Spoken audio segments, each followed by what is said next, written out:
দেখতে পাচ্ছেন কতিপয় ব্যক্তি পতাকা লাগাচ্ছে, পতাকা বসাচ্ছে, এটি যারা এবং এই পতাকার পাশাপাশি মানে একটি বাংলাদেশের পতাকা আছে, কিন্তু খেয়াল করলে এখানে দেখবেন বাংলাদেশের পতাকা এটা নয়, কারণ বাংলাদেশের পতাকার লাল বৃত্তের চতুর্দিকে চাঁদ তারা থাকে না, কিন্তু এই পতাকায় আমরা চাঁদ তারা দেখতে পাচ্ছি। আপনারা নিশ্চয়ই দেখতে পাচ্ছেন, এটি দিনের আলোর মতো পরিষ্কার। আমি ভিডিওটি আবার বড় করলাম, দেখেন তো চাঁদ তারা দেখতে পাচ্ছেন কিনা বাংলাদেশের তথাকথিত পতাকায়।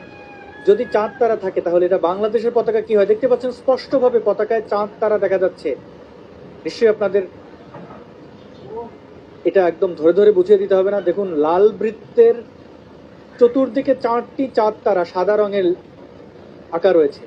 এটি যদি হয় জাতীয় পতাকা তাহলে এটা যে বসিয়েছে তাকে আগে গ্রেপ্তার করতে হবে, এবং অন্য কাঠিতে যদি কোনো পতাকা বসানো হয় তাহলে এটা পতাকার অবমাননা হয় না, দেশদ্রোহী বা অন্যান্য মামলা তো দূর কি বাদ। দেখুন, ভিন্ন বাঁশের মধ্যে যদি কেউ ভিন্ন পতাকা লাগায় বসায় তাহলে সেটা কোনোভাবেই পতাকার অবমাননা হতে পারে না। দেখেন, বাংলাদেশের পতাকার চতুর্দিকে চাঁদ তারা রয়েছে, অর্থাৎ